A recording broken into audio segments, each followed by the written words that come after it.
જસદણ વિછિયાના ધારાસભ્યને કહેવા માંગીશ કે ઢાંકણીમાં પાણી લઈને ડૂબી મળો. અલા ભલામણ હવે કઈ કૂતરું મારું મોઢું ચાટી દે, હું કૂતરાનું મોઢું થોડું ચાટવા જાઉં? જે કુંવરજી બાવળિયા કરી શકે ને એ તમારી પેઢીમાં એની તેવડ નથી, અને એનો ઇતિહાસ સમાજ માટેનું ક્યાં યોગદાન છે પૂછી તો લેજો. આમ આદમી પાર્ટીના નેતા બ્રિજરાજ સોલંકીને વળતો જવાબ આપવામાં આવ્યો છે. કેબિનેટ મંત્રી કુંવરજી બાવળિયાએ એ હુંકાર કર્યો છે અને ભાવનગરથી આવે એમની તેવડ નથી, આ પ્રકારની વાત કુંવરજી બાવળિયાએ કરી છે. કૂતરું મારું મોઢું ચાટે તો હું થોડો ચાટવા જાઉં, આ પ્રકારની વાત કુંવરજી બાવળિયાએ સ્ટેજ પરથી કરી છે.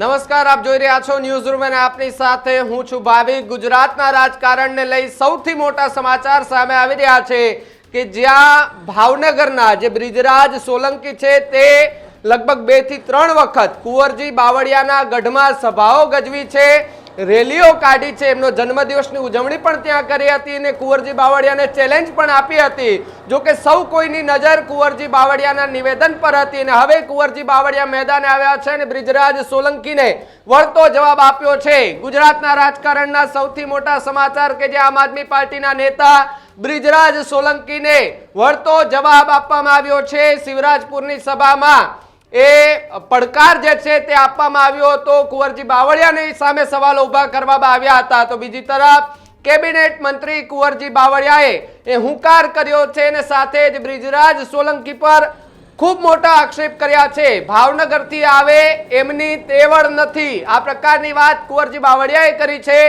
મૂછો ચડાવીને આવે એનો ભૂતકાળ જોવો જોઈએ, આ પ્રકારની વાત પણ કુંવરજી બાવળિયાએ કરી છે. તો બીજી તરફ અહીંયા આવીને છોકરાઓને ઉશ્કેરવાનું કામ કરતા હોવાની વાત કરી છે. તો બીજી તરફ વાત કરવામાં આવે તો જે પ્રકારે કૂતરું મારું મોઢું ચાટે તો હું થોડો ચાટવા જાઉં, આ પ્રકારની વાત કુંવરજી બાવળિયાએ સ્ટેજ પરથી કરી છે. વિડીયો પણ સોશિયલ મીડિયા પર વાયરલ થયો છે. સમાજના આગેવાનોની વાત કરી છે. તો બીજી તરફ બાવળિયા કરી શકે એની 7 પેઢી એ પણ ન થાય, આ પ્રકારની વાત કુંવરજી બાવળિયાએ મંચ પરથી કરી છે. તમે અને તમારા બાપે સમાજ માટે શું કર્યું અને શું આપ્યું સમાજને, એનો જવાબ જે છે તે બ્રિજરાજ સોલંકી પાસેથી માંગ્યો છે. અને આ નિવેદન આવતાની સાથે જ ફરી એકવાર ગુજરાતનું રાજકારણ ગરમાયું છે. એકાએક 2 થી 3 સભા કે જેની અંદર બ્રિજરાજ સોલંકી છે તેમણે એ કુંવરજી બાવળિયાનો જે ગઢ છે જસદણ વિછિયા છે ત્યાં જઈને સભાઓ ગજવી હતી, ત્યાંથી પડકાર કરવામાં આવ્યો હતો, હુંકાર કરવામાં આવ્યો હતો, ત્યાં જન્મદિવસની ઉજવણી કરી, સભાઓ ગજવી હતી. ત્યાંથી જે વાત કરવામાં આવી હતી કુંવરજી બાવળિયા કે તેમને ચેલેન્જ પણ આપવામાં આવી હતી. ગયા જે છેલ્લો વિડીયો હતો બ્રિજરાજ સોલંકીનો તેમાં તમને જોયું હશે, સાંભળ્યું હશે કે બ્રિજરાજ સોલંકીએ કુંવરજી બાવળિયાને ચેલેન્જ પણ આપી હતી. સૌ કોઈની નજર ત્યાં હતી કે કુંવરજી બાવળિયા આનો જવાબ આપે છે કે કેમ. ત્યારે એક કાર્યક્રમની અંદર આજે કુંવરજી બાવળિયા કે જેમનો વિડીયો સામે આવ્યો જેમાં બ્રિજરાજ સોલંકીને વળતો જવાબ આપતા કુંવરજી બાવળિયાએ શું કહ્યું આવો એ પણ સાંભળીએ. બીજાની તેવડ નથી, વાતો કરવા વાળાની ભાવનગરમાંથી આવીને શિવરાજપુરમાં મૂછું ચડાવીને કે ને એનું તેવડ નથી. એમનો ઇતિહાસ ને ભૂતકાળ જોઈજો ને, ભાવનગરમાં ઇતિહાસ ને ભૂતકાળ શું છે એ અહીંયા છોકરાઓને ઉશ્કેરીને વાતો કરી જાય કે કુંવરજીભાઈ ને આવે મારી સામે તેવડ. અલા ભલામણ હવે કઈ કૂતરું મારું મોઢું ચાટી દે, હું કૂતરાનું મોઢું થોડું ચાટવા જાઉં? એવો હું થોડો છું હે મારું? હું થોડો કૂતરાનું મોઢું ચાટું? ભૂલ છે ક્યાંક મારું ચાટી ગયા, હું એનું મોઢું થોડું ચાટવા જાઉં? ક્યાંક નાના મોટા મિત્રો ક્યાંક ગામડામાં આવીને રખડી આવું સમાજને ગેરમાર્ગે દોરતા હોય તો તમે ક્યાંક આગેવાનો અને વડીલો બધા ભેગા થઈને ઉભા થઈને કહી દીજો કે ભાઈ તું જે તારા ભાણાની ઉડાડ બીજાની ઉડાડવાની લેવાજો. જે કુંવરજી બાવળિયા કરી શકે ને એ તમારી પેઢીમાં એની તેવડ નથી, અને એનો ઇતિહાસ સમાજ માટેનું ક્યાં યોગદાન છે પૂછી તો લેજો કે તમે તમારા બાપે સમાજ માટે કયું યોગદાન આપ્યું. કે જસદણ વિછિયાની અંદર જો કોઈની વસ્તી વધારે હોય તો એ કોળી સમાજની છે. છેલ્લા 30 વર્ષથી કોળી સમાજનો ધારાસભ્ય છે, કોળી સમાજનો કેબિનેટ મંત્રી છે, છતાં પણ કોળી સમાજ ન્યાય માંગવા માટે ભીખ માંગવી પડે પડતી હોય, રોજ રસ્તા ઉપર આવવું પડતું હોય, તો આ જસદણ વિછિયાના ધારાસભ્યને કહેવા માંગીશ કે ઢાંકણીમાં પાણી લઈને ડૂબી મરો. શું નથી કર્યું આ સમાજે તમારી માટે? તમને ચૂંટણીઓ જીતાડવા માટે બહેનો દીકરીઓએ ઉપવાસ કર્યા, પગપાળાઓ કર્યા, માનતાઓ માની. આ વડીલોએ તમારી માટે રાત દિવસ એક કરીને તમને ચૂંટણીઓ જીતાડી, છતાં પણ તમે આ સમાજ સાથે વિશ્વાસઘાત કર્યો, આ સમાજ સાથે તમે ગદ્દારી કરી. ત્યારે હું બ્રિજરાજ સોલંકી આ શિવરાજપુરની ધરતીથી કુંવરજી બાવળિયાને કહેવા માંગીશ કે જો તમારી સરકાર તમારું ન ગાંઠતી હોય, તમારી સરકાર તમારું ન સાંભળતી હોય, તો તમારી પાર્ટીનો કેસ ઘરે મૂકીને આંદોલન કરવા માટે આવી જાઓ.